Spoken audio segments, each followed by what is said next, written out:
All right, let's give some thanks to our fine sponsors, Inspect All Pest Services, which is our title sponsor for Podcast in Pores 3. Providing the highest quality termite, pest, and wildlife control. That's what they do.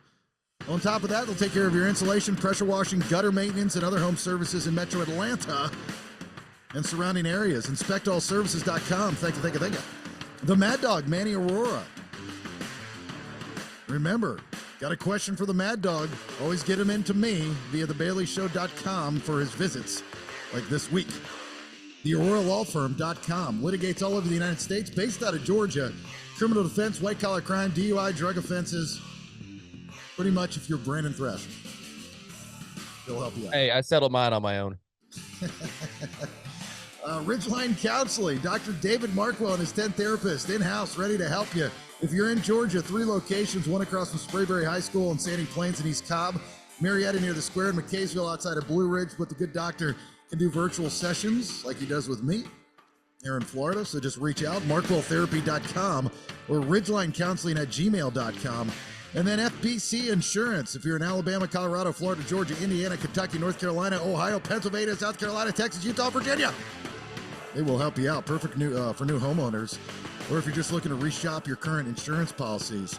They got your back, whether it's for your house, flood, auto, motorcycle, boat, recreational vehicle, or personal policy. Reach out, 888-308-1841. Or you can email info@fbcinsuranceservices.com. Or you can get a quote online. It's just that simple. fbcinsuranceservices.com. If you want to sponsor the show, all the shows, please reach out to me via thebaileyshow.com. All right, let's start. What do we want to talk about? To be yourself in a world that is constantly trying to make you something else is the greatest accomplishment. Ralph Waldo Emerson. Welcome to the Bailey Show podcast, a guy show women love to listen to. Intellectually immature nonsense. That's BS. That's BS. That's BS. That's BS. Okay, man, let's do it. All right, there it is, episode 209, your Freebae episode of the BS. Thanks for being here. My name's Jason Bailey. There's the B-Man, Brandon Thrasher. Hello, B-Man. Hello. We got no Chuck. Now look who's missing recordings. Yeah, I think he's upset. Honestly, because he's missing all week. Because here's the deal: is we love Chuck and I love having him on the show. But, people have lives. I get that. And, this is my baby, but Brandon's got a life and Chuck's got a life. So it's, I'm just lucky enough to be able to record with him when I can. And this week, Chuck had a lot of things going on with his kids and his family and stuff. And I had a lot of things going on and Brandon had a lot of things going on. So Brandon and mine's schedule matched up and Chuck's didn't. So he had to sit this week out and it sucks because there's no what's up, Chuck. Right. That kind of blows. But anyway, I haven't heard from him. So I really think he's mad. Isn't he going to like Portugal or something? He's in Portugal. Is that what you said? I thought he mentioned something about a Europe trip.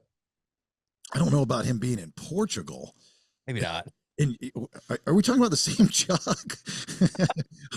He said he was taking a vacation, like out of country. I haven't heard that one. I thought it was his kids' baseball. I thought it was just something as simple as that. Everybody's got to do stuff with their kids, and I get that. Totally get that. I mean, I've got to. If you're listening to the Honey episode on Monday, I've got to go to Alabama this week to orientation. For my daughter, Kevin Simpson, two-peer. You see him on all the social media, especially the private two-peer group. He was down here in Orlando with his daughter for, what is it, AAU? Is that what it's called? AAU volleyball.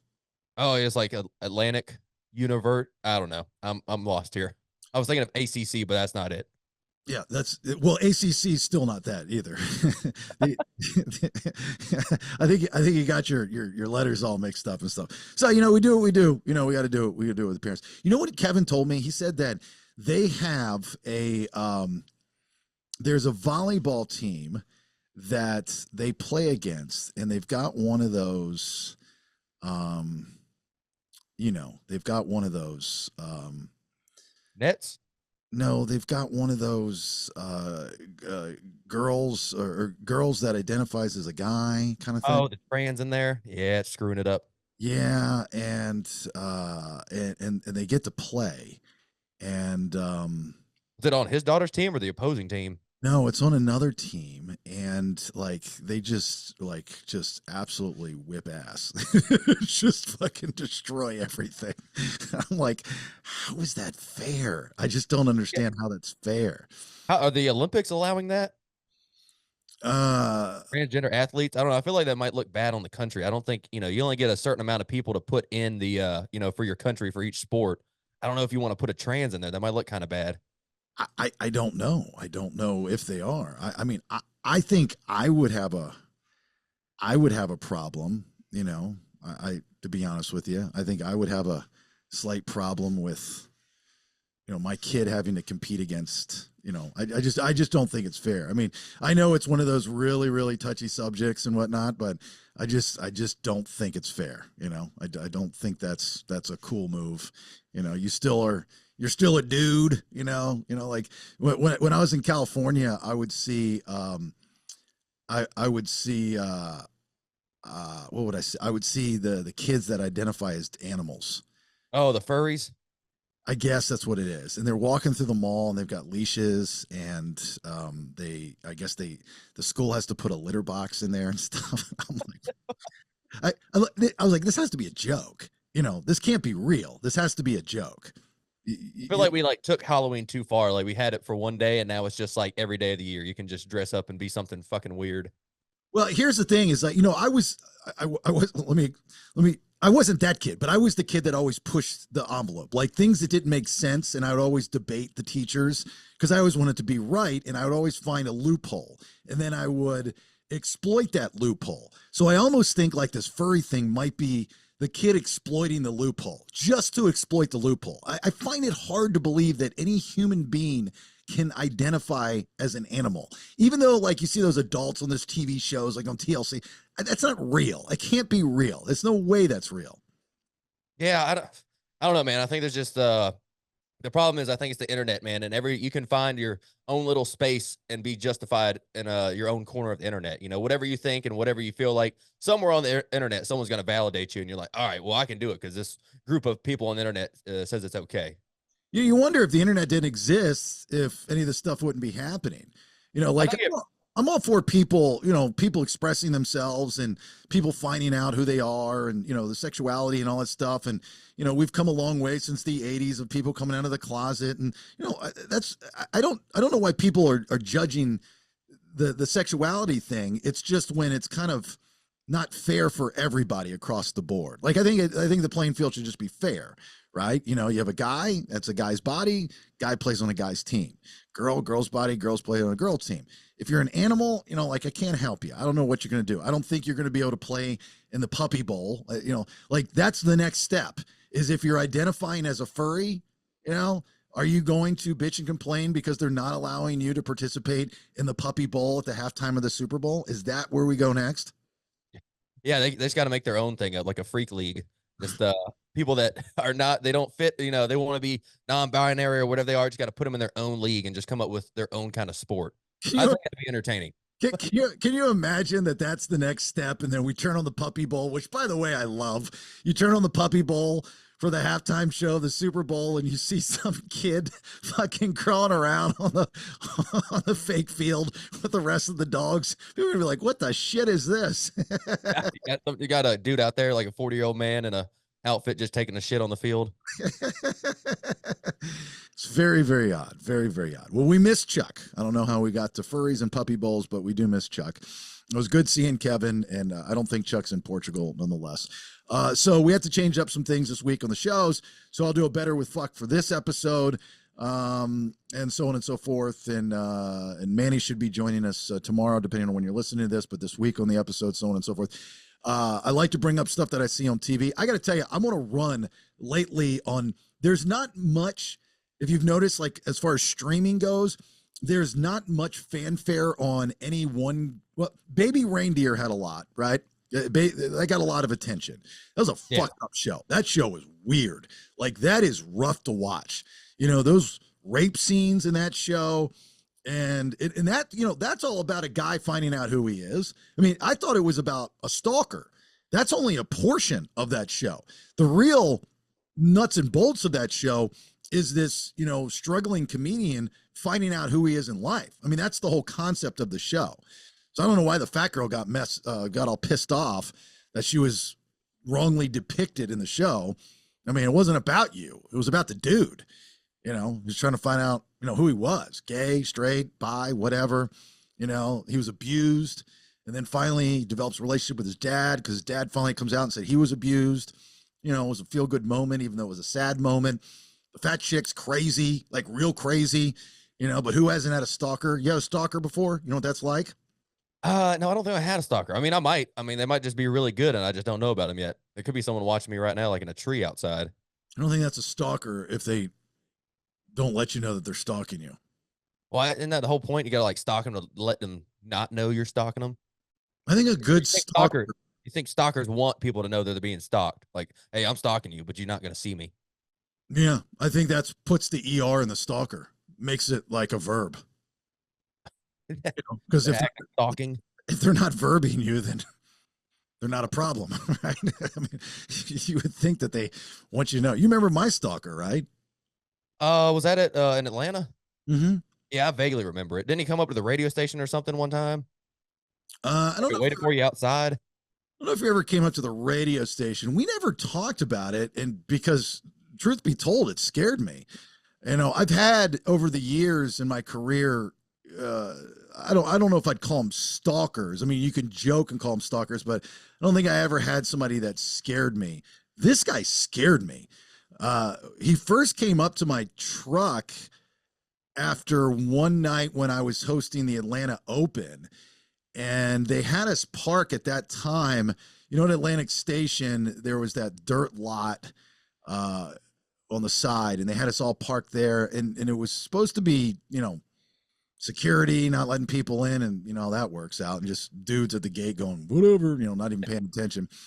And I get in my car one night. It was so weird because, you know, if you look back on odd moments in your life, or specifically odd moments in your life, you kind of go back and you play the what if game, and you're like, I don't normally do this and I don't normally do that. In this case, there are a lot of things that I didn't normally do on any given time getting in my truck. And I think it was a Wednesday night. Wednesday nights were always the longest night in that tournament for some reason. Remember, I had to get up the next morning at 3:30 and go into work, you know, whatever. So I go to my truck, and I had a protein bar in my truck. And so I get in my truck, turn my truck on. I grab my protein bar, which had been sitting in my truck all day. So it was hot and it was like melty, and it snapped.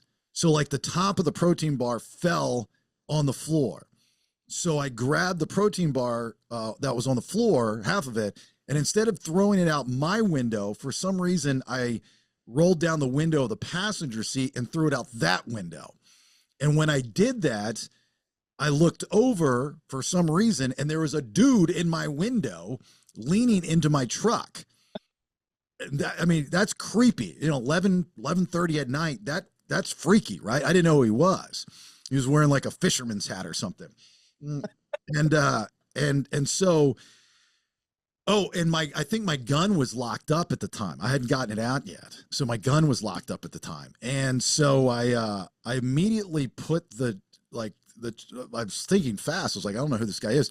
So I immediately put the truck in drive and put my foot on the brake, you know, so I was like, I was out of there, you know. But again, when you're, you know, in my business, you have people that enjoy what you do, and sometimes they can approach you the wrong way, and it's nothing. Most of the time it is nothing. So, you know, you kind of weigh those pros and cons. And so I was like, hey man, what's up? How you doing? You know, thinking that he was just a fan of the show or something like that.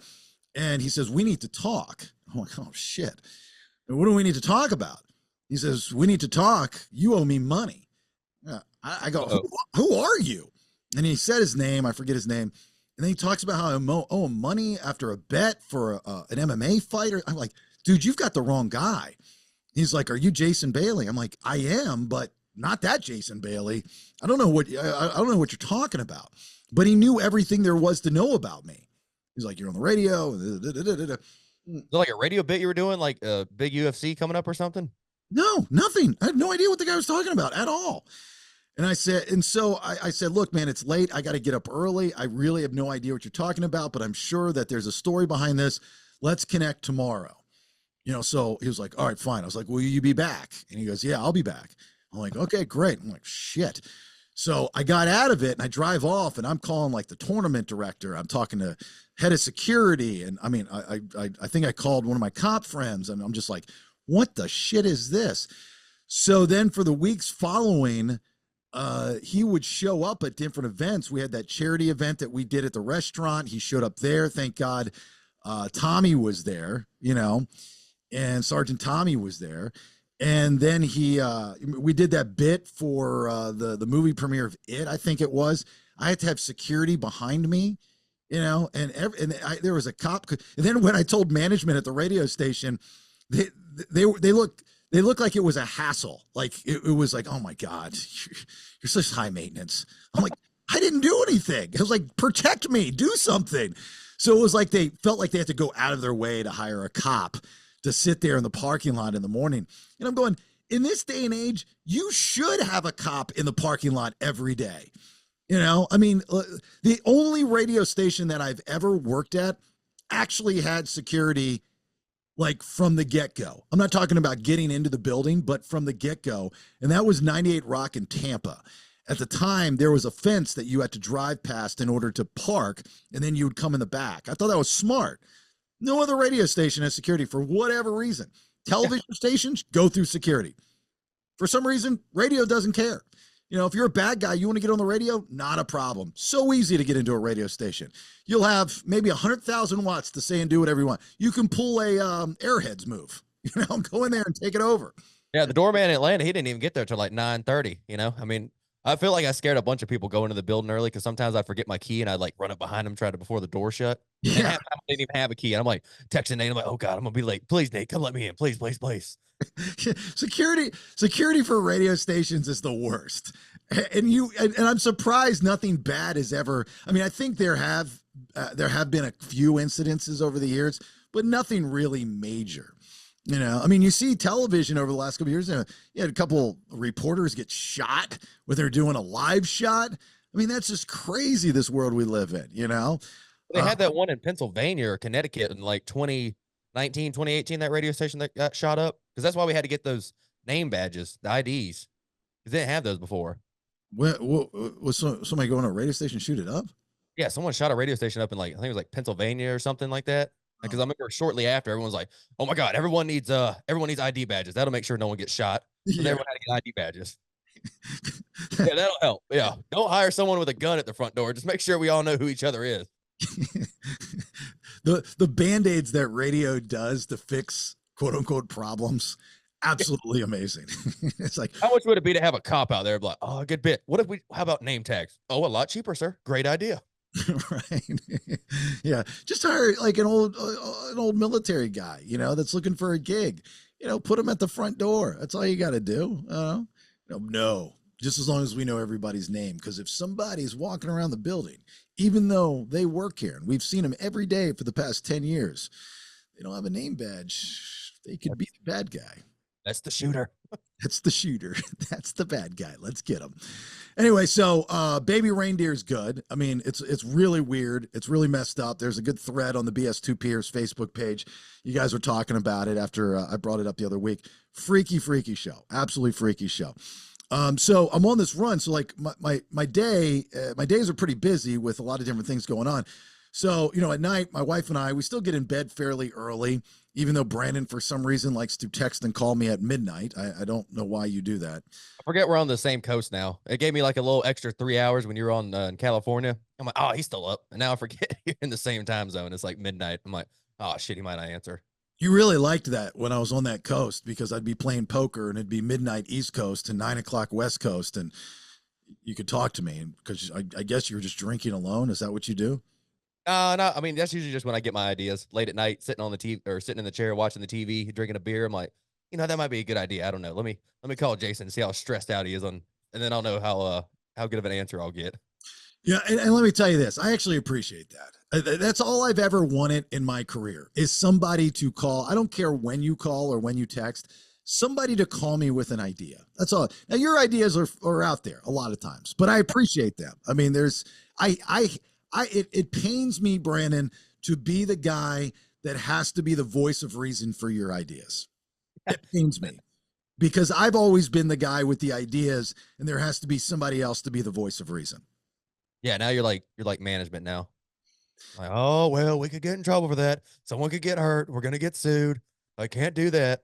What was your last idea? You wanted to find convicts and have them physically fight on private property and then have Manny represent the winner for free? Yeah, isn't that a great TV show? Or that's a great idea. In theory, it's a great idea, but you don't take into consideration like death.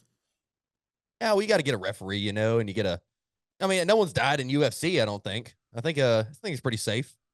Money. Well, yeah. I don't know. Maybe we get hella views off that for sure. It's all about the views, right? It's all about the views. So I hate to be the voice of reason for that. So anyway, we get into bed and we try to find something on Netflix or whatever. And all the streaming services are changing now because, like you go on Amazon Prime and it's very difficult to find something for free now. They want you to pay for everything, even though you pay for Prime.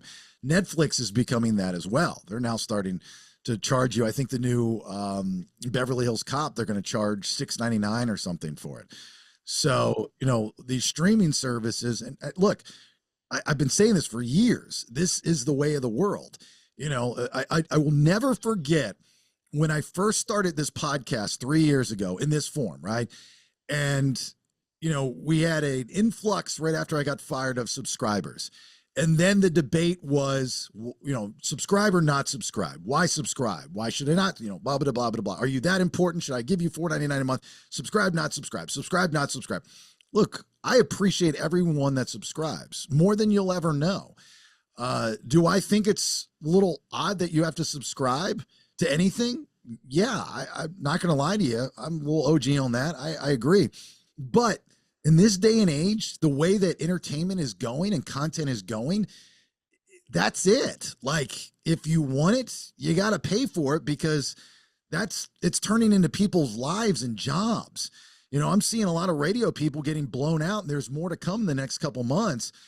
So for my radio friends, get ready because the layoffs aren't done. And there's not a job waiting for you anymore. They're just not. It's not there. And for people like me, that are long form, talk show host, the money that we made will never be there again, probably. It's just, and the cities aren't providing radio stations that deliver that content because they can't afford the talent to do it. That's why I have a theory on this that I'm trying to get ahead of the curve on, which is a whole nother conversation. So we have to find jobs, and this is what we do best. So we put podcasts out, now I think we do a great job. We provide at least 4 days of content a week and some events like Podcast and Pours 3, Podcast and Pours 4 I'm working on.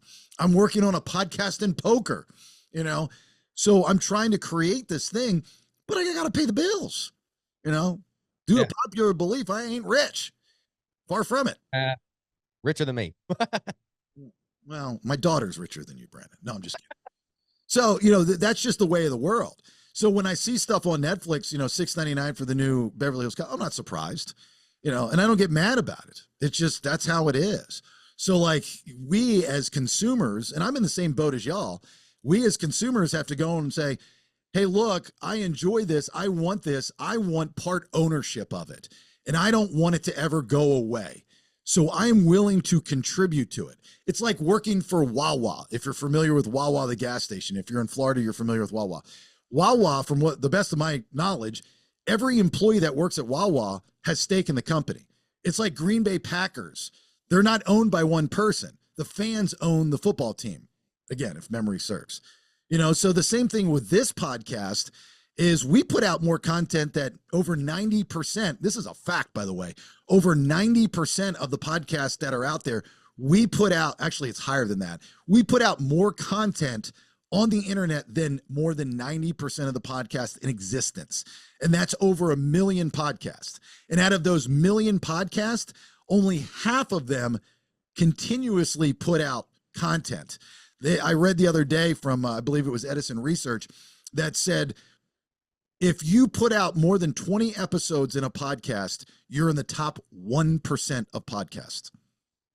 But do people just like trail off after 20 episodes, I guess? Mm-hmm. I guess they don't see that success right off the bat, and they're like, oh, I'm not doing this anymore. Yeah, there's a lot of reasons why people will stop, right? They'll think it's a good idea and they'll think it's easy. You know, they'll see stuff on the internet of people doing it and they'll think it's easy, and they'll do it and they're like, this is not that easy. Trying to put together a show, how to work a show, how to manage a show, it's not easy. You know, having the right people to say the right things, not easy. You know, what are you talking about? How are you talking about it? Who are you talking to? What is your audience? You know, all that kind of stuff. You just can't jump on a microphone and pull it off. Even celebrities struggle with podcasting.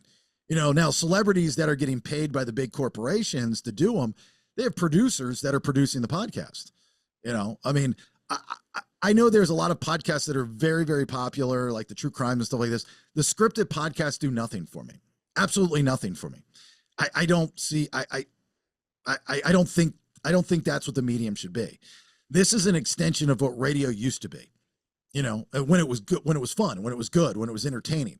That's what podcasting should be, in my opinion, not somebody reading off of a script written by a producer, you know, even though I think that's where radio is going.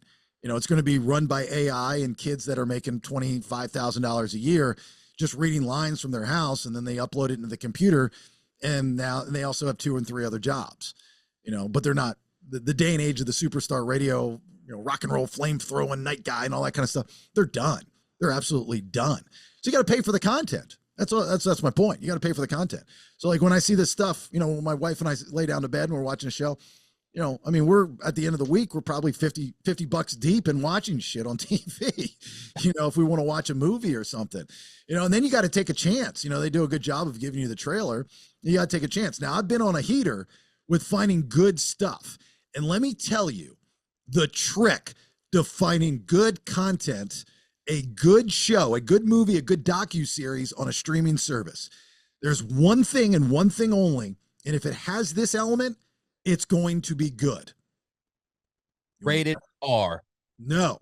Oh, a lot of reviews, 5 stars, at least 4.5. No. I don't even know if they do that anymore. I don't know. I'm out of guesses.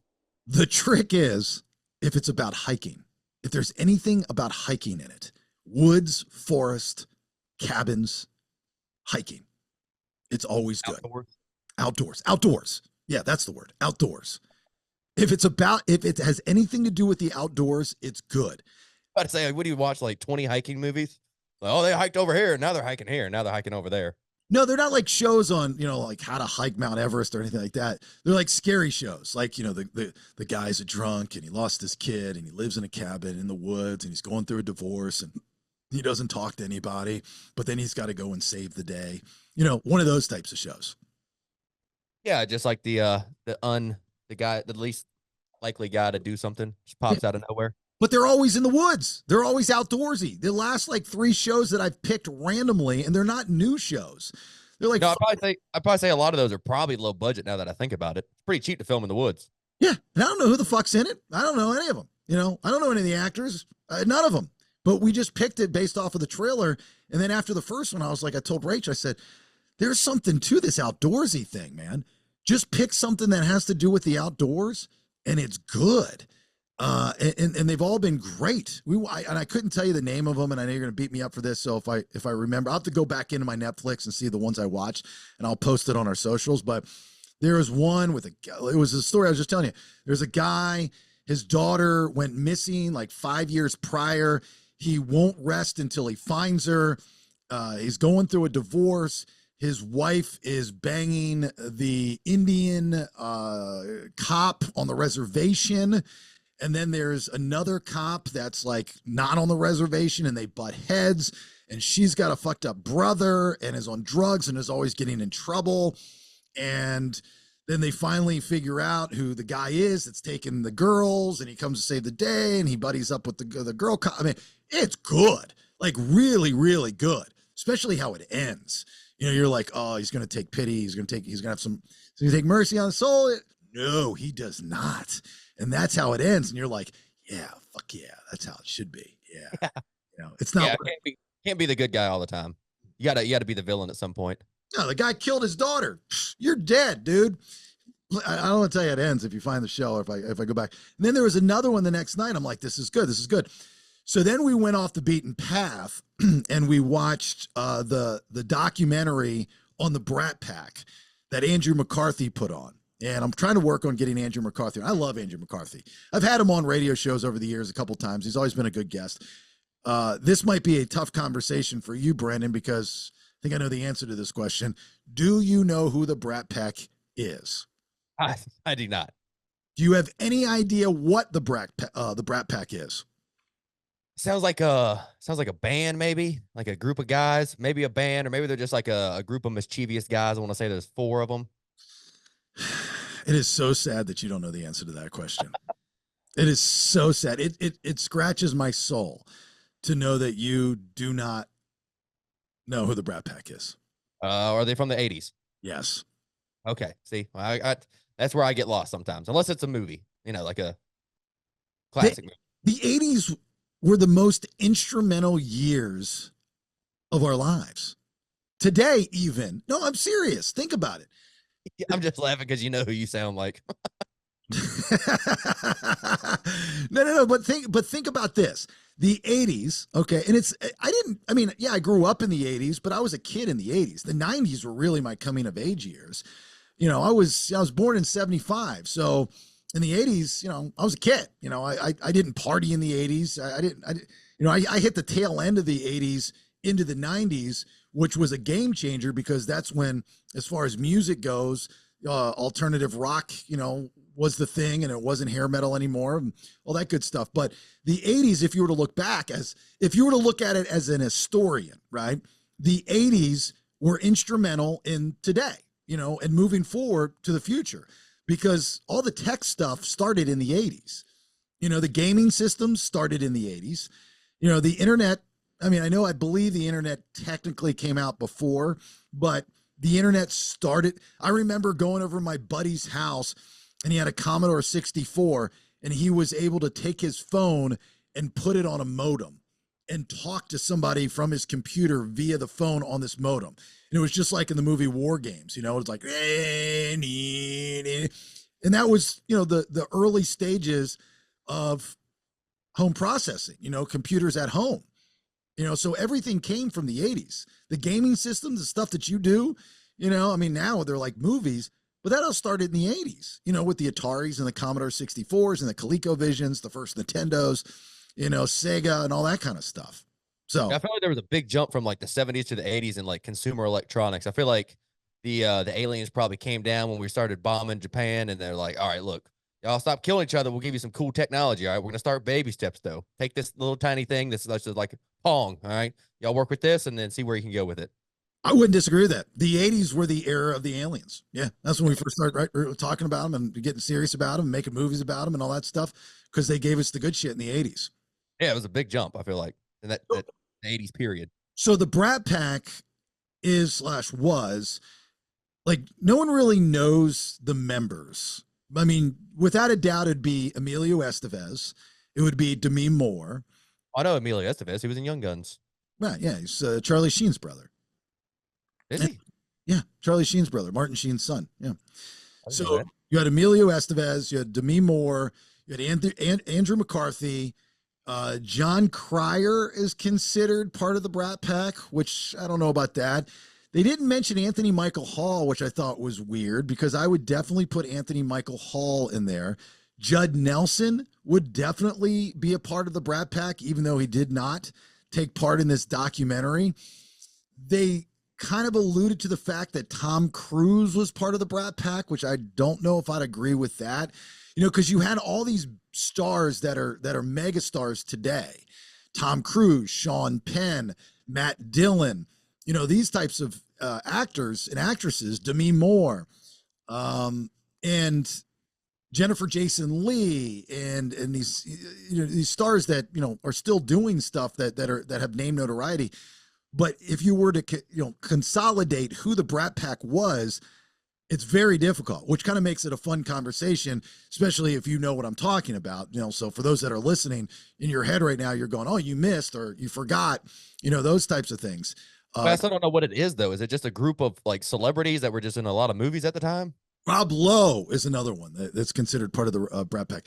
So in the 80s, it was the first run in Hollywood of movies made for young people. Okay, so every generation, there's one of those coming of age movies, right? In the 70s, you had Fast Times at Ridgemount High, or actually that might have been the early 80s. But that was depicting really the 70s into the 80s, right? In the 90s, you have Super Bad, right? And American Pie, that would have been the 90s version of what the 80s did with the Brat Pack.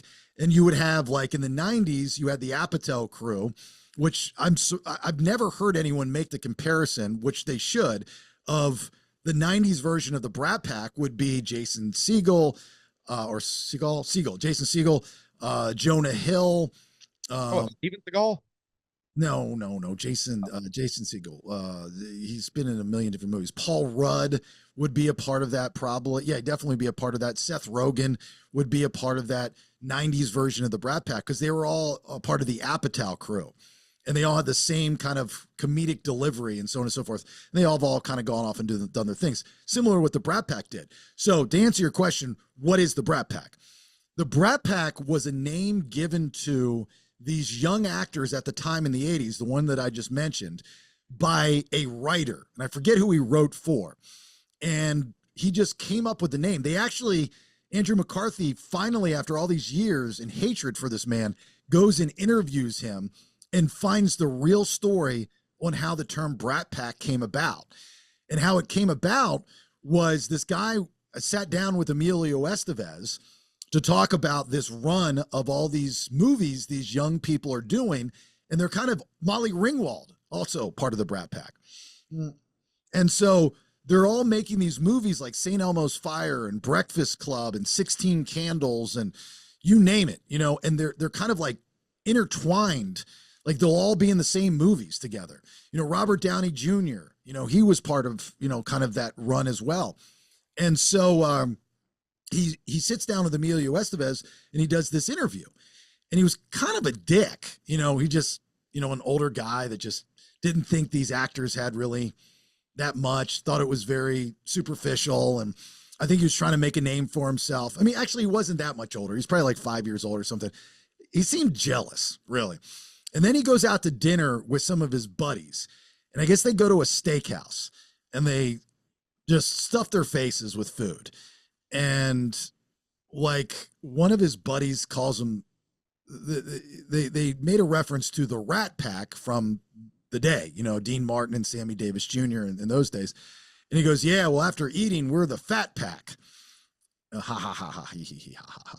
So this guy then takes that term and he goes, well, I'm going to call these kids the Brat Pack because they're kind of bratty. And then he puts it, he titles the article that, and it catches on like wildfire. So now the term for this group of young actors and actresses in the 80s is the Brat Pack. And they hated it. They all hated it. They thought it was demeaning to their talent. And like years, decades later, Andrew McCarthy's still scarred by this.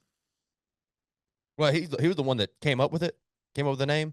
No, the writer came up with it. Oh, right. Okay. Yeah.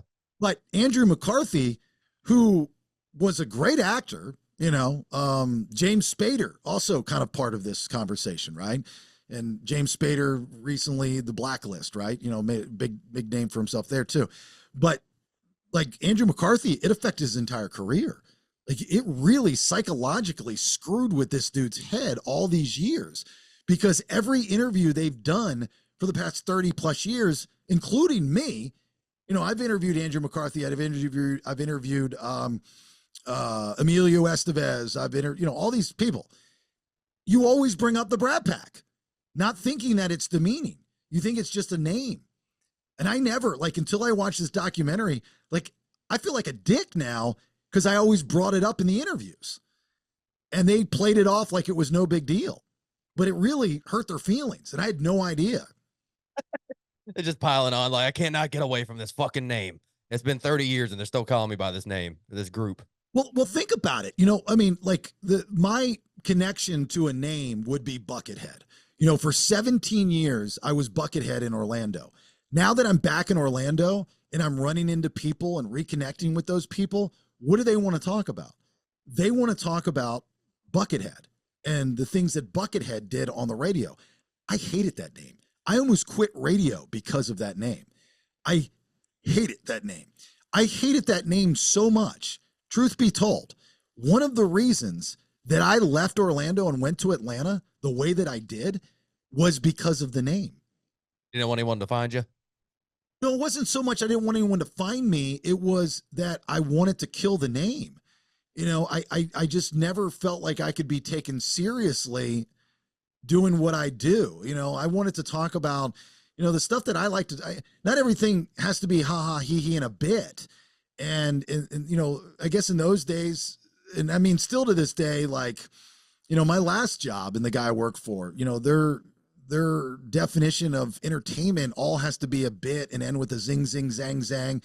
It just can't be a conversation, and it took me years to understand that in order to entertain people, evoke emotion in people, in your head as the speaker, it doesn't always have to be overly funny, because a lot of times if you're trying to be overly funny, it shows and you're not, and it looks like you're trying too hard.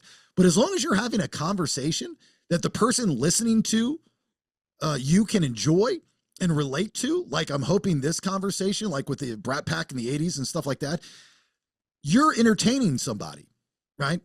It's something that somebody can go, I think more people are more willing to, after a show, radio, podcast, television show, whatever the case may be, go and talk about a conversation like this versus go and say, oh, did you hear what that person said? It was so funny.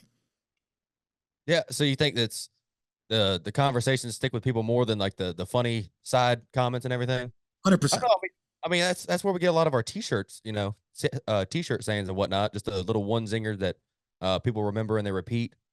Oh, you like the dolphins or the bats are the dolphins of the sky. I like that one. But that wasn't a joke. You were being like, you said that with a straight face. And the revamp of this podcast, one of the things that people still bring up on social media is that line. They think it's hilarious. That's why I just made a t-shirt and a hat and a pillow and a bag and whatever, a sticker, whatever you want, a magnet, a coffee cup. If you want dolphin or bats are the dolphins of the sky, I did an image for it and it's up on thebaileyshow.com and people are already buying them because it was a line that people remembered. But you didn't say that as a joke. You said that. You were dead serious when you said that. Yeah, I mean, it's pretty close to a fact. Pretty much. Right. But it was funny, but you weren't trying to be funny. Yeah, I guess I get what you're saying now. Yeah, it wasn't like an intentional or pre-planned thing to say. No, it was just thought evoking. And it was humorous because like it might be true and it might not be true. So anyway, back to the Brat Pack stuff. So he goes and he talks to as many people as whoever would go on with him. He sits down with Timothy Hutton, who really wasn't part of the Brat Pack, but was an actor during that generation. Timothy Hutton, probably in my opinion, best known for Taps, which was a great movie with Tom Cruise and George C. Scott, and just a great Sean Penn, a fantastic movie. And so he goes, talks to Timothy Hutton. He talks to Demi Moore. He talks to Emilio Estevez. He sits down with John Cryer, but nobody else, which I thought was kind of odd. Like, I think he could have made this documentary longer, like different episodes, and sat down with different Brat Packers. But it's like none of them, they're like a band that doesn't want to play their biggest hit. Yeah, they want to play the new stuff. Yeah, they just want to play the new stuff. And I don't understand why. I mean, I don't mind going out. I'm not comparing Buckethead to the Brat Pack, but I am kind of in a way. Like when people, I went out to dinner with some old friends the other night, and I go back to the beginning of my career with her, and we're talking about old times and rehashing and all that good stuff, and the bucket this and bucket that. And I've got people still that they're like, I'm always going to call you Buckethead. Nelson, when I work with Nelson, I was still on his phone as Buckethead, and he still, when we first started working together, called me Buckethead. I didn't take offense to it. It is what it is. Right? I think maybe it's just like with the hit song and like the people, calling you by your old name. Maybe they look back and they're like, damn, was that the last time I had success? Or was that the greatest part of my career? It's like people only remember me for that, or, a hit song that you had 20 years ago. It's like, is my new stuff not as good as it was back then? Or maybe it's just overthinking. That's actually a really good point, and I think that's the way they look at it, and maybe that's how musicians look at it too, is that all people want to hear? Is that all I got? Is something that I did 30 years ago. The Brat Packers, I find it hard to believe that they would think that, because they've all relatively had success since then, but the biggest pop, you remember people usually by how you originally met them, right? Yeah. Yeah. First impression. So if you originally met Molly Ringwald in the Breakfast Club, you will probably always, as a point of reference, always bring up the Breakfast Club. Yeah, like when you're watching a TV show or something and you see actors, like, oh, that's the guy from so and so. But you're not like, oh, this is the guy from this movie. Right, exactly. So to the fan, there's nothing wrong with that, but to the performer, maybe there is. I don't take offense to anything. So if somebody comes up to me and go, oh man, remember Buckethead when you did this back in the day? Yeah, I do. And it was a good time. And it was good stuff. And then the next question is, what are you doing now? It's kind of like that scene in Along Came Polly with Philip Seymour Hoffman. I think we brought this scene up on an episode not that long ago, where he had one movie, Crocodile Tears, when he was a kid. Now he's an adult, and he hasn't really worked since. And when he runs into people, they're like, oh, aren't you the kid from Crocodile Tears? That bagpipe scene was awesome. I thought you died. What are you doing now? You know what I mean? So, Emilio Estevez, what are you doing now? Like after Breakfast Club, you kind of just fell off the face of the earth. Well, no, I had a good run with Young Guns, and I had a pretty good career. I've done a few things since then. I live in a very big house, and I get paid a lot of money still. And I get residual. Maximum Overdrive, that was a perfect one. Maximum Overdrive, awesome. The soda can machine, can't beat it. Not a better way to die than to get hit with a Mountain Dew can in the forehead, right? So the Brat Pack is good if you lived it. Like Brandon, you watching it, you might not understand it nor even care. But if you grew up with the Brat Pack, in which I did, all those movies are great. It's unfortunate though when you watch movies that you grew up on and your brain starts to play tricks with you. Like in the Breakfast Club, there's a scene when Emilio Estevez is running through the library, and in the library, there's a Confederate flag hanging. And like, I remember when we weren't offended by that back in the day, but now that's a problem. We got to cut that out of the movie. Right, exactly. Now, if you were to take even somebody your age at 25 watching the Breakfast Club, you're going, what kind of racist movie is this? They had a Confederate flag in a library? Oh my God, the 80s were racist.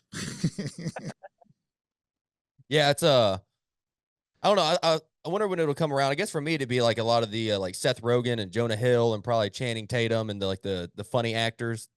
I guess that'd kind of be like my Brat Pack. I don't know what you'd call them, like James Franco and all them. I think they had some kind of like name or classification at one point when they were all doing the comedies, that big stretch from like the late 90s and like early 2000s. I feel like there's a lot of those raunchy comedy movies like Superbad and Pineapple Express. Yeah, every generation has a group, right? Now, whether they're categorized as a group under one name or not is that's why you name, I've always said unity is best defined by division, right? You divide people into units so they can have an identity. And that's how we live as human beings. Some of it's unfortunate, but that's just how it is. That's how we identify things. You have people on a team, and it's called a team for a reason, because collectively they do things. You know what I mean? So with the Brat Pack, there was the Brat Pack, there was the Rat Pack prior. In the 90s, there wasn't really a name given to that app. I always call them the Apatow crew, Judd Apatow. We put all these different actors together, and they were all starring in a lot of the same movies, in the 2000s. I don't have anything for you. And today, the 2020s, I don't know who it is. I think the day and age of the grouping we might be getting away from it, which I don't think is a good thing, because if you're trying to market something, you have to group it. And, everybody wants to have their own thing going on, but you can benefit off of somebody else. Sometimes you're better when you're with someone or other people. I'm better when I'm around other people, you know what I mean? As far as doing this type of show, I would never want, like when I do these podcasts by myself, like when I don't have you guys, it's fine. I don't mind it. I can do it when I did radio shows by myself. It's fine. You just have to have a different mindset. But is it going to sound as good? No. Why? Because it's monotonous just to hear one voice for a long period of time. Some people can pull it off. Like Rush Limbaugh, he could pull it off. Howard Stern can't pull it off. He needs people around him. He knows that. Doesn't mean he's not talented. He's great. But he knows that ensemble cast makes him better. Yeah, I mean, you got more voice. You don't want to watch, a TV show and you just got one person on there the whole time.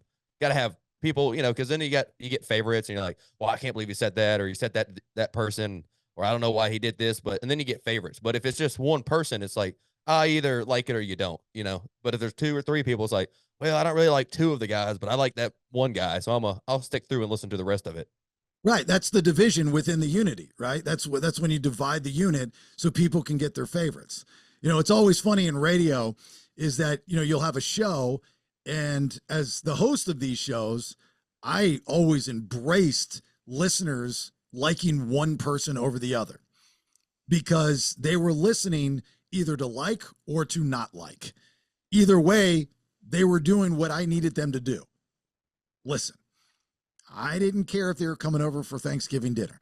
I just needed them to listen, right? But radio people are so narcissistic and insecure that when they find somebody that's a mark for them, they think they're better than the group, not realizing that the group is making them better for that fan. Yeah, because it's like if you got 4 people and, they all have even talking time, then let's say 15 minutes out of an hour, you got each person talking. Well, then you might have 100 people that are favorites of, one of each 4 of them. So then instead of having 100 people listen, you got 400 people that are just listening for their favorite to get their 15 minutes of talking in. Yeah. I guess Sony wants to remake St. Elmo's Fire. You haven't seen any 80s movies, have you? I've seen some, like a Predator and, Steven Seagal movies, Arnold Schwarzenegger movies. That's about it. But you never got into like the coming of age movies like St. Elmo's Fire and Breakfast Club and 16 Candles and those types of things? Yeah, I've seen 16 Candles, been a while. Breakfast Club I've seen. I just watched Fast Times at Ridgemont High again like a couple months ago. So I know some of them. Fast Times is a good movie. It is.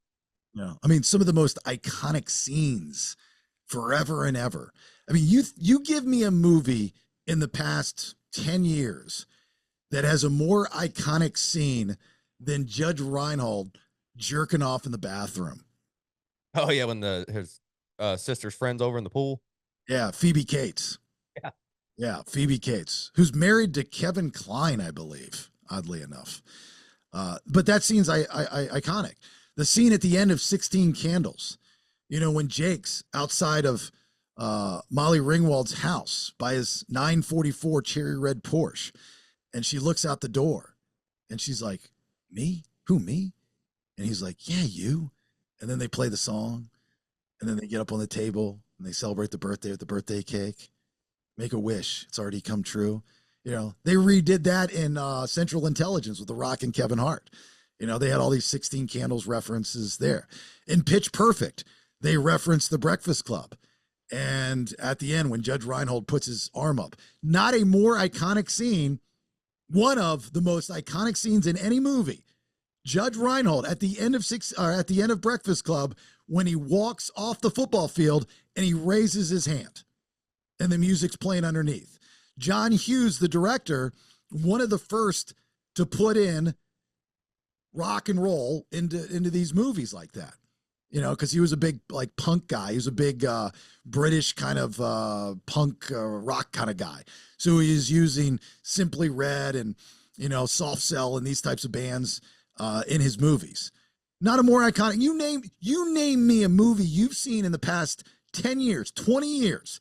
Give me a scene that you remember, Brandon, and I will outscene you in any 80s movie.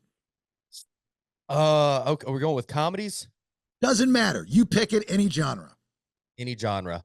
All right, I'm gonna go with like I said, Pineapple Express is on my mind when they're in there and to get high. You know, I mean, I smoke weed, so that's very memorable to me. Okay. That's not a memorable scene that's going to stand the test of time. I will tell you, God, what's his name? And Say Anything.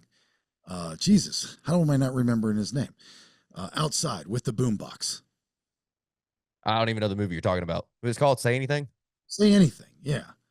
How do I not remember his name?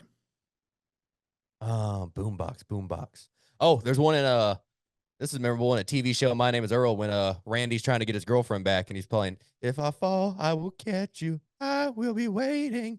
Time after time, and he's got the boombox. I remember that to this day. By Cyndi Lauper. John Cusack. I don't know. I can't believe I forgot his name. John Cusack, outside the window with the boombox, in the rain in a trench coat.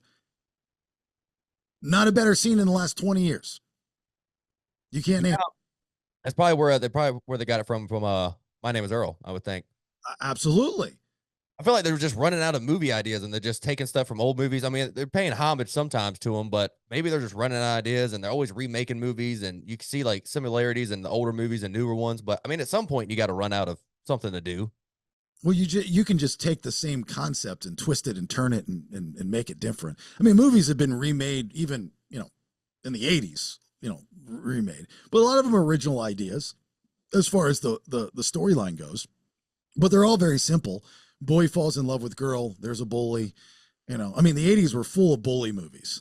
I mean, if you look at I'm surprised every bully movie in the 80s is not on the banned list in 2024, because they were all about the bully getting his ass kicked.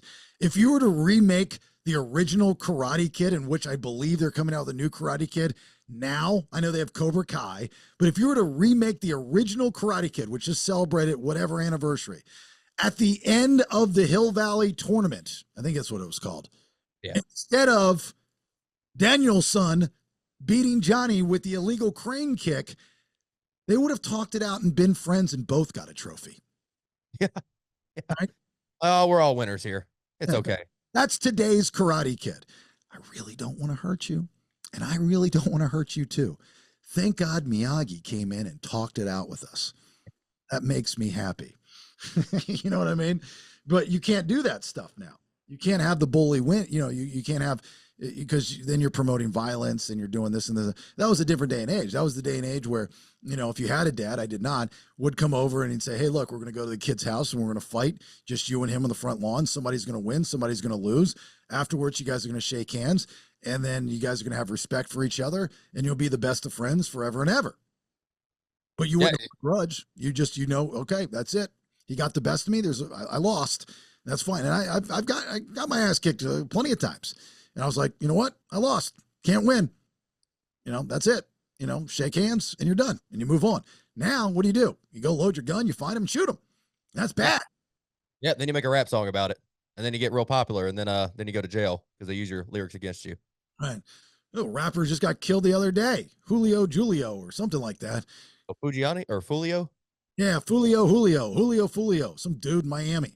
Made a rap song about everybody he hates, and went to a birthday party, got shot. I'm like, Jesus, it's a little serious, don't you think? Yeah, it's a rough life for these new rappers, man. They don't they think they got to live their raps is what they think. You know, all the old school rappers, I mean, they were selling drugs and doing gang stuff, but they're towards, you know, when their music started taking off, most of them were like, all right, maybe we don't need to be selling as many drugs and killing as many people. Yeah, I think that ended with the Tupac Biggie stuff. They're like, this is too real. Oh shit, people are actually dying out here. You know, we might want to smarten up and just hustle the world and let them pretend that we're mad at each other. That's probably a better move so we can enjoy the money that we're making.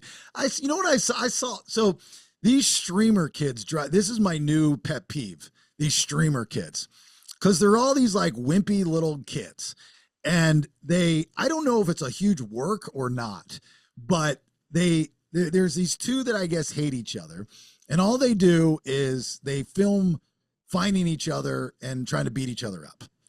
And when they find each other, they don't really fight. They just touch each other and they kind of wrestle around a little bit, and then they have people break them up.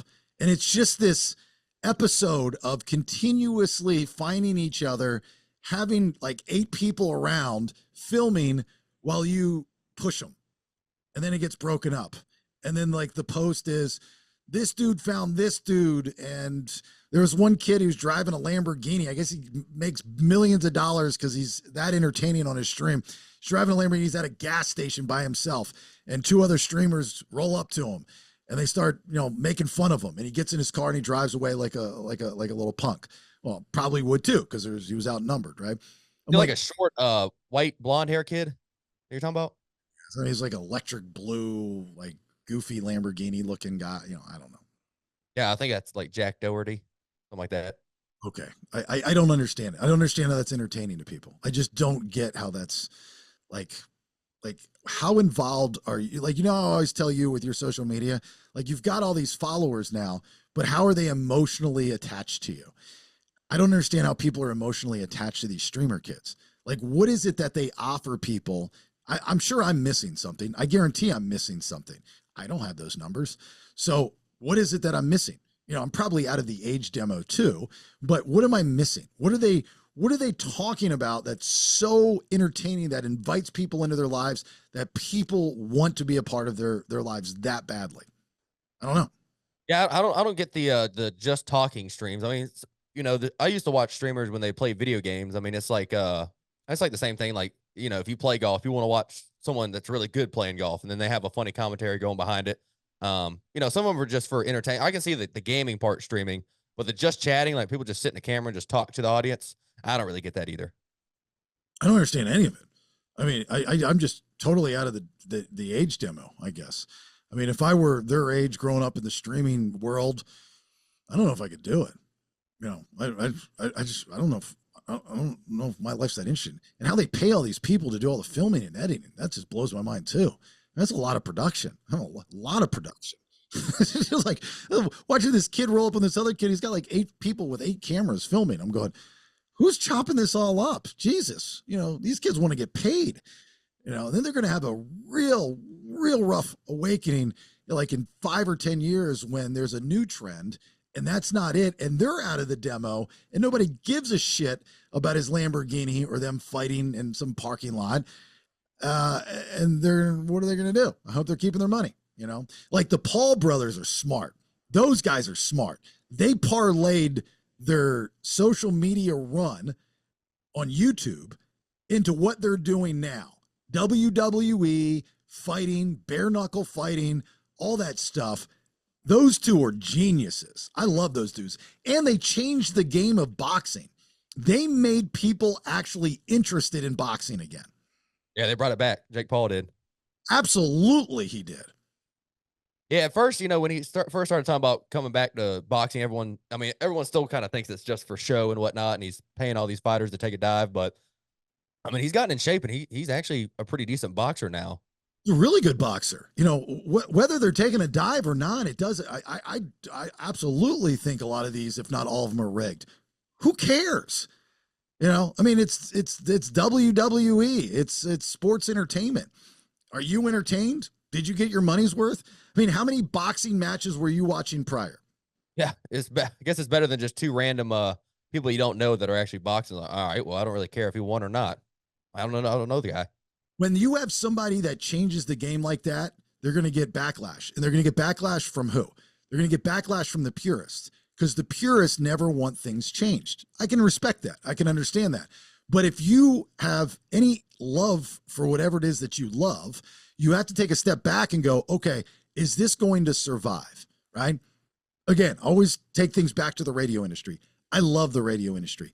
The radio industry is in trouble. this is a period that we are watching, whether you know it or not, of the demise of the radio industry. Now, people in the industry are going to tell you differently. On the record, off the record, they're going to agree with me 100%. And when I say it's the demise of the radio industry, I'm not talking about radio will always be around in some form, but as far as what we know as radio, as talent, as content, as listening to your favorite morning show in whatever city it is that you're in, and falling in love with them and following their lives and can't get enough of them and showing up at their events and supporting the charity and the philanthropy work that they do. That's what radio is. That's dying. That's going away. Why is that going away? Is because every radio company is in debt. They don't want to pay their talent. They don't want to deal with their talent, because what does their talent do? Their talent has ideas. And a lot of times the talent gets bigger than the radio station. They look at that as a bad thing. It's not a bad thing, as long as the talent understands they're working for that brand, because it brings eyes and ears to the brand, Yeah, that's like with the Harrison Butker thing. I mean, he had like the highest selling jersey. He's his own person, and for a while he was bigger than the Chiefs, and it was like, oh shit, he's actually bringing a lot more attention to us. Travis Kelce, the same way. When Travis Kelce will go down as one of the best tight ends to ever play the game. That's great for football lovers like myself. When he retires, I'll forget about Travis Kelce. But now that he's dating Taylor Swift, last year, what Taylor Swift did for the NFL purists, they hated it. Why did they hate it? Well, they weren't talking about football. They were spending too much TV time talking about Taylor Swift. The NFL loved it. You know how much money the NFL made because Taylor Swift was at Kansas City Chiefs games? Millions of dollars. Do you know how many more people were watching those NFL games with Travis Kelce when Taylor Swift was there? Millions, because they were Taylor Swift fans. I hate to break the news to you, but right now, Taylor Swift is bigger than the NFL. Oh, yeah. And so there's nothing wrong with the cross promote. How do you think the WWE got to where it's at today? WrestleMania 1. What did they do at WrestleMania 1 that put it in the mainstream? Well, Hulk Hogan was already getting into the mainstream because of Rocky, right? And Thunder Lips. What did they do? They put Mr. T, one of the biggest actors, big name, in the main event at WrestleMania. A lot of wrestlers hated it. They're like, why is this guy in the main event at WrestleMania? He's not a wrestler. He's taking a spot from a wrestler. But it brought the mainstream there. They had Liberace, they had Cyndi Lauper, and Alice Cooper, in the years to follow. They still do it to this day. They bring in celebrities because it cross promotes. There's nothing wrong with that. They're helping your business. They're helping your brand. It's all about business. They help your business. It's good. It's not bad. Yeah, it's beneficial for both people. I mean, they're probably super happy to have Logan Paul in WWE because he talks about it all the time, and he's still fairly in tune with the younger generation. I think he's probably got 5 to 10 more years before he's one of the older guys and someone takes over. But that was probably a good move picking him up. He's one of my favorite guys in the WWE. And the thing with the Paul brothers is that they just don't take advantage of the opportunity and walk in and say, "Oh, I'm this." They go in and actually learn the trade. Logan Paul's actually he's a good wrestler. He's very entertaining. He's good on the microphone. He looks good. He actually can wrestle. He does some crazy shit. He's good and he's got millions of followers, as far as social media goes and fans. And his brother, again, same thing. He's getting these guys that didn't get paid that kind of money in UFC, didn't get paid that kind of money boxing, to go on and make millions of dollars for whatever fight it is. But whether it's a work or not, there's still punches being thrown. Yeah. I mean, I find it very hard to believe that you can, script every one of his boxing matches out with every punch. I don't think that's the case at all. But people are making money. It's business, and people are watching it. Your buy rates are huge. Why? Because they know they're the bad guys. They know that they're the scarlet lettered guys. In WWE, people want to see Logan Paul get beat up because he's not a wrestler, right? He did not come from the school of wrestling, so they're watching him lose. We love to watch the American train wreck. So we want to watch him lose. But then that time when it turns, oh my God. And we inside go, oh, maybe we were wrong. I'm not going to admit that we were wrong, but I actually like it. I mean, it happens all the time. You know, new to radio, new to a city, been there, done that before. If I had a nickel for every time I heard this, well, at first I didn't, but now I do. Yeah. You know, I mean, it happens all the time. You know, you always get compared to the show before, and so on and so forth. Just like these guys always get compared to whatever. You know, I even think one of the Paul guys are getting ready to do the bare knuckle stuff. You know, it's like now there's options for these guys and girls. That Paige Van Zant, who's huge on OnlyFans, right? She's getting into, is it the power slap, or is she getting into bare knuckle? Kind of sounds like it'd be more power slap. Paige Van Zandt. Which is nuts. Both of them are nuts, right? I think bare knuckle, yeah. Is it bare knuckle? I mean, this girl's beautiful, right? And I think we had her on the show in Atlanta, actually. She's gorgeous, and she's a fighter, right? She can whip some ass. And so she makes millions of dollars off of OnlyFans because she's hot. I don't know what she does on OnlyFans other than be hot. Good. Use what God gave you. God bless you. You know, now she wants to fight somebody else without gloves on. That's fucking nuts.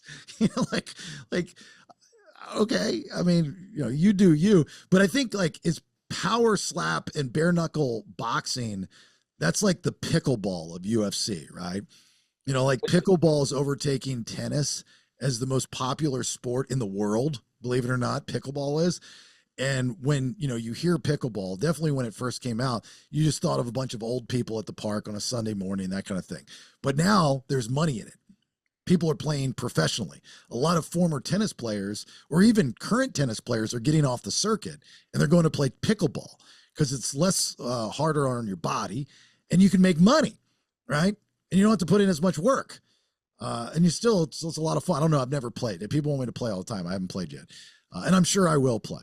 But like, it's like kind of the watered down or I don't say watered down, but it's the alternative to tennis. So is power slap and bare knuckle boxing, is that the alternative to MMA and boxing?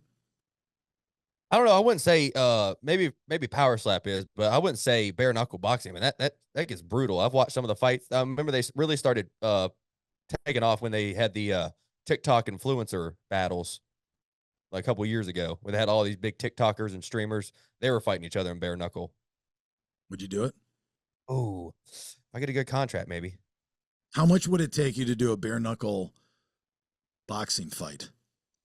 Ooh, what was it? 5 rounds? I don't know. 5 rounds, 3 minutes. We'll call it that. I don't know, man. I'll do it for 100,000. Really? That's my entry contract. You know, probably get beat up pretty good. Who do you want to fight?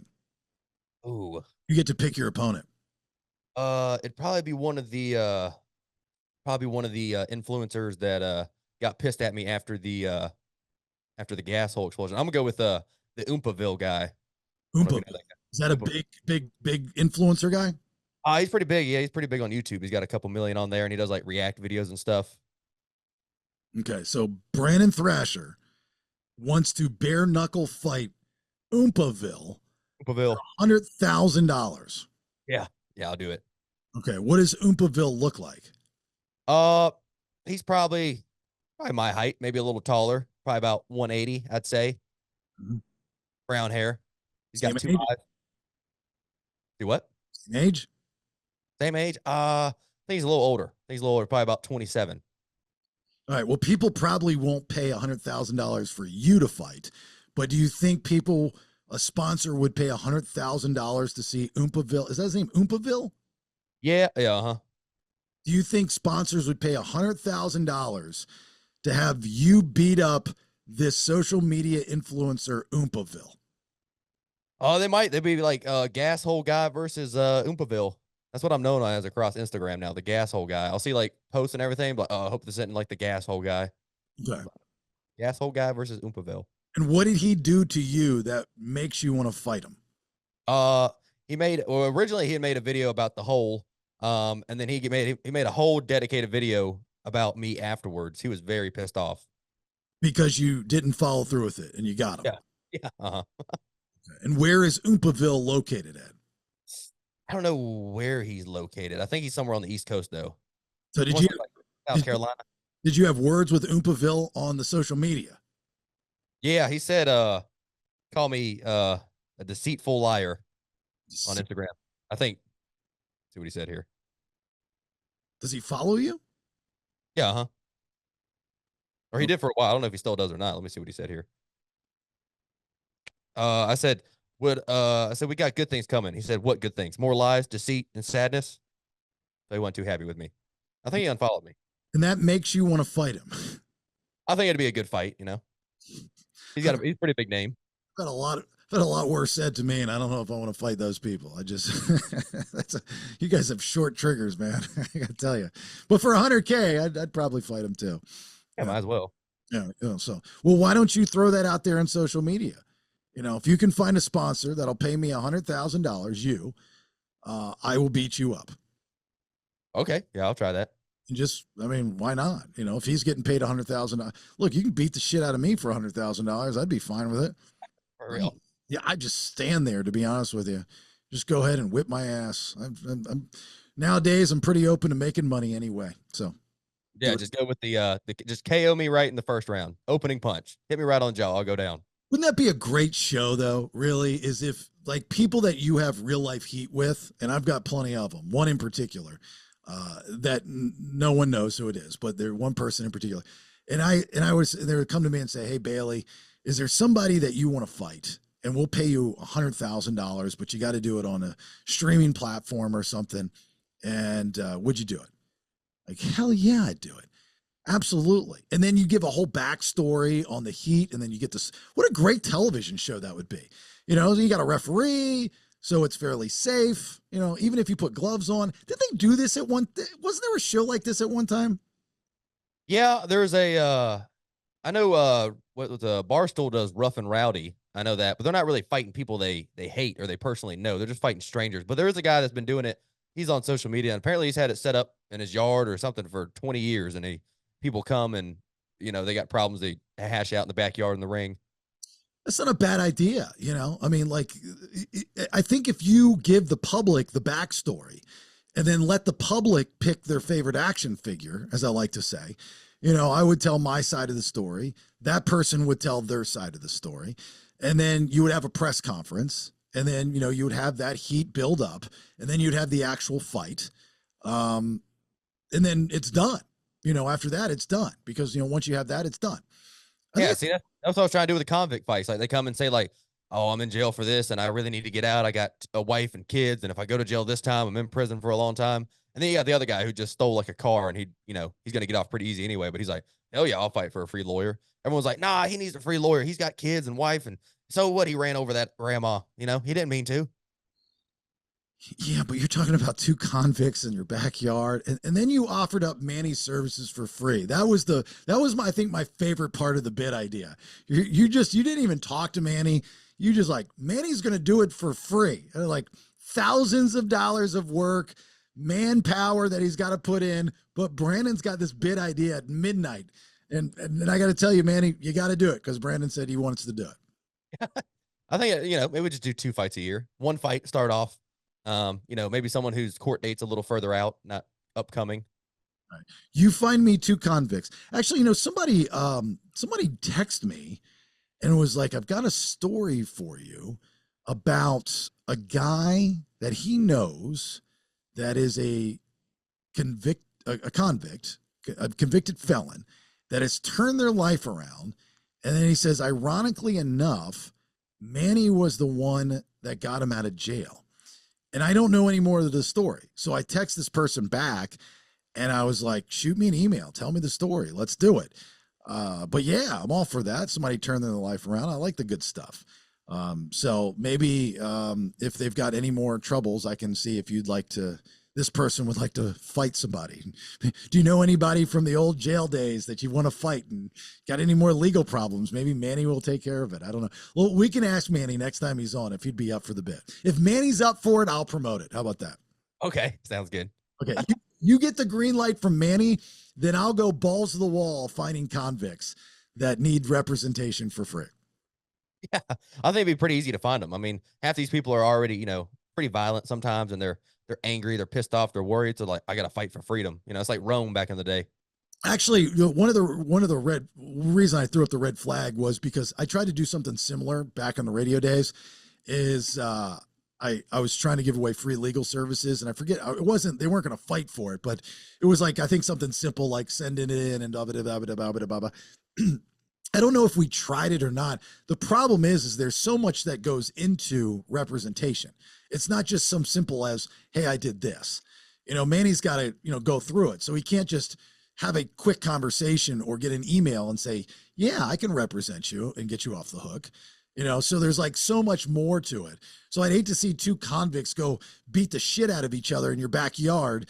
And then whoever the winner is like, I'm getting free representation. And Manny's like, sorry, man, I can't do it. And then they come after me. I don't want that to happen. Yeah, we'll just have Manny there for show, and then we'll have like a small writing like, you will receive a public defender. All right. So Chuck's not with us this week. So no, what's up, Chuck? So I wanted to get one of our bits in for the Freebae episode. So I figured since we were talking about the Brat Pack and all that good stuff, and the old college movie days and whatnot, and also because I got to take my daughter to the University of Alabama this week for orientation, I figured I would do Better with Fuck Best College Movie Lines Edition. Okay. It's going to be a rough one, but I'll try to get through it. I know. That's the best I could come up with. Whatever we do, it's better with What? everything's better with the All right. So Brandon, since you understand my clues and Chuck for some reason does not, I am going to be very generous with my clues. So this edition of Better with Fuck, I think, is more or less for the audience to play in the car, but I will give you clues to help you get an answer. They're gonna be screaming in the car at my painful answers, probably. I will tell you, if you can give me 2 points, you'll win. Okay, you're playing against yourself. If you can give me 2 points, so either the movie or the year. Okay. Oh, I'm good at spitting out years. And with the year, you only get 3 guesses. Oh shit. Okay. Okay, because Chuck's not here, you can't go back and forth. All right, so here is the first one. I'm going to college. What do you think? When I used to dream about going to college, this is the way I always pictured it. Wait a minute, when did you dream about going to college? When I used to in high school. Hi, I'm Kurt Vonnegut. I'm looking for Thornton Mellon. Well, boys, what do you think? Woo! Got a hot tub in there. Well, how can you even not relax? I know you. Oh, yeah? Here's a pen. You do those obnoxious commercials. You're tall and fat. Yeah, well, you're short and ugly. Give me the pen back, will you? Never in a million years will you get that. Yeah. Is it the go-aways? No, not the go-aways. That is incorrect. Okay, let me give you a clue. Well, did you recognize the actor? He sounds real familiar, but I can't remember his name or see his face. Iconic, famous comedian. It wasn't George Carlin? No, not George Carlin. Oh. It sounded Italian. Was he Italian? Not Italian. Well, no, yeah, he is Italian. I think he's Italian. Okay. It would not be safe in this field. Be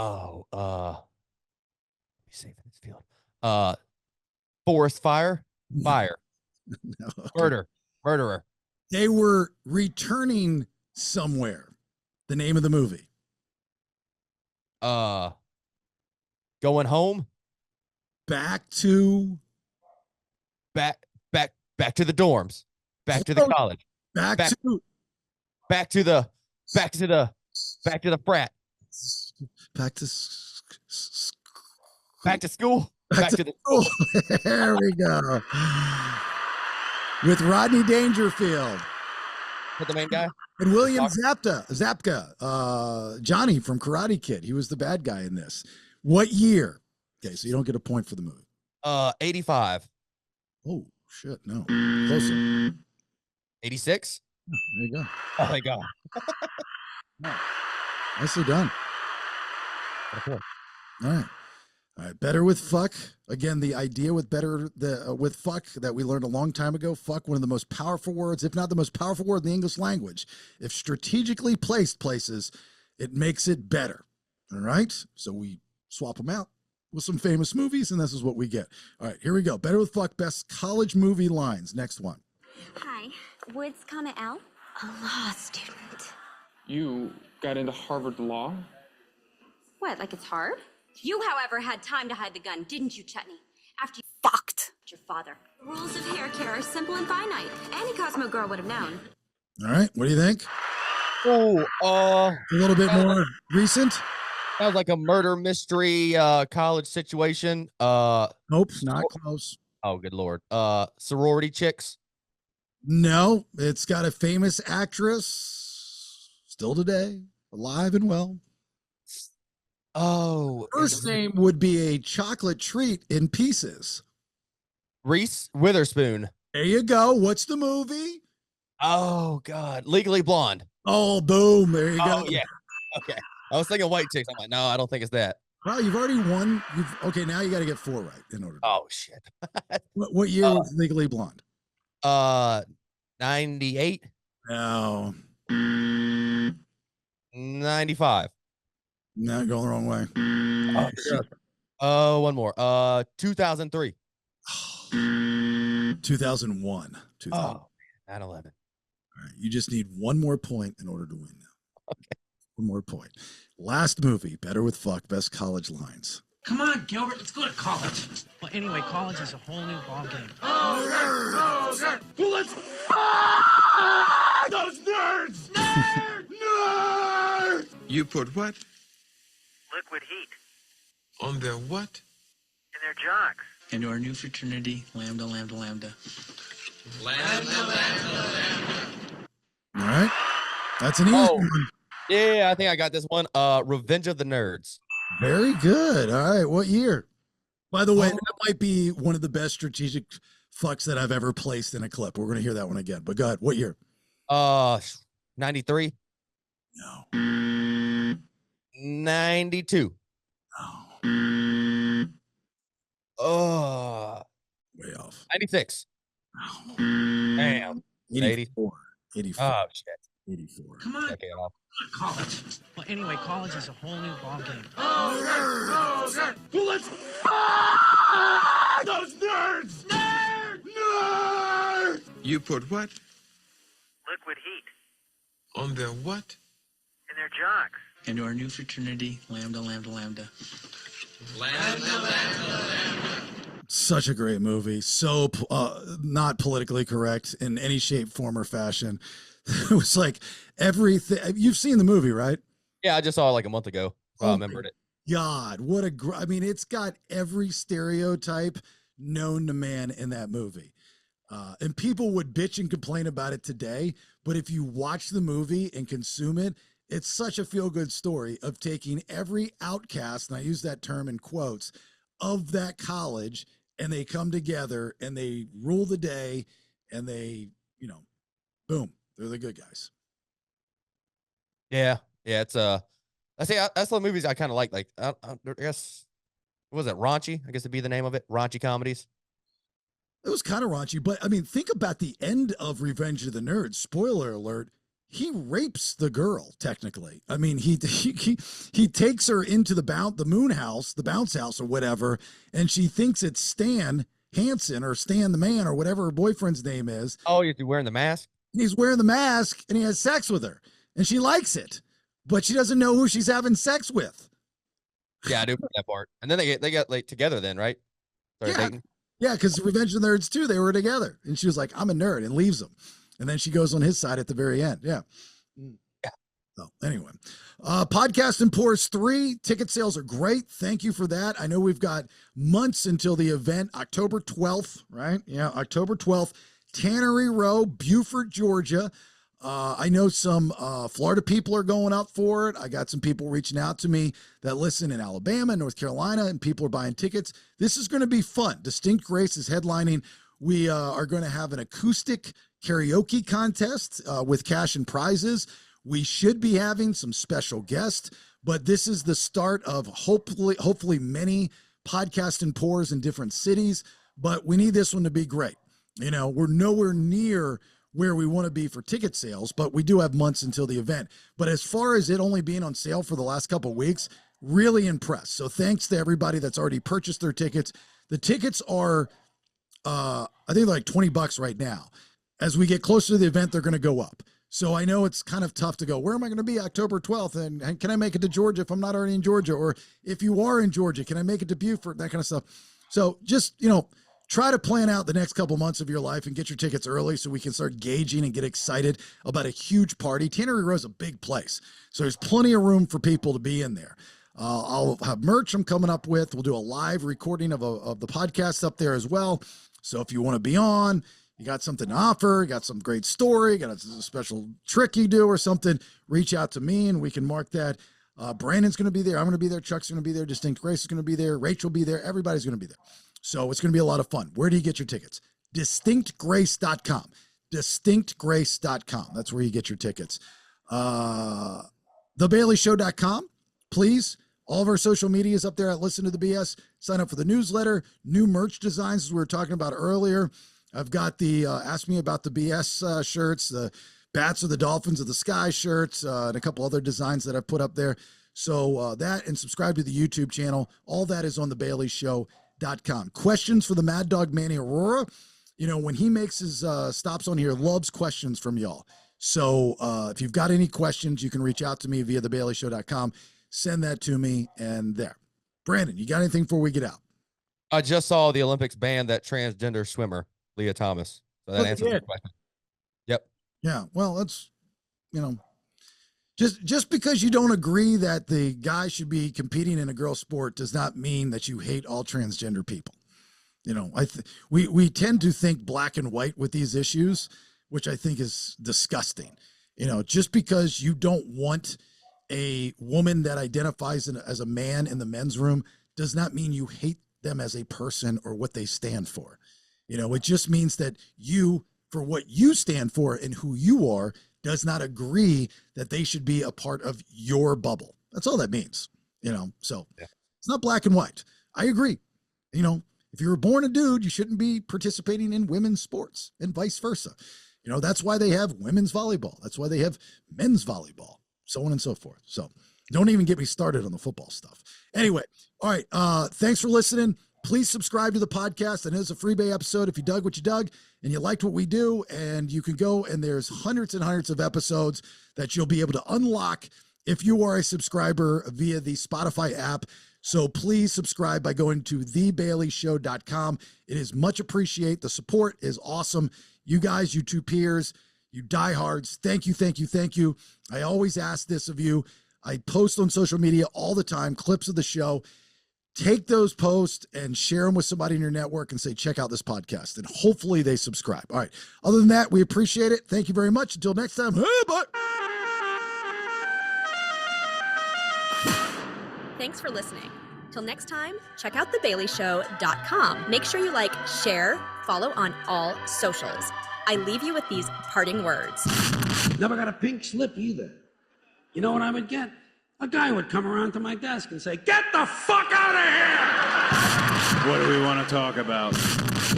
Subscribe at TheBaileyShow.com. Yeah, baby.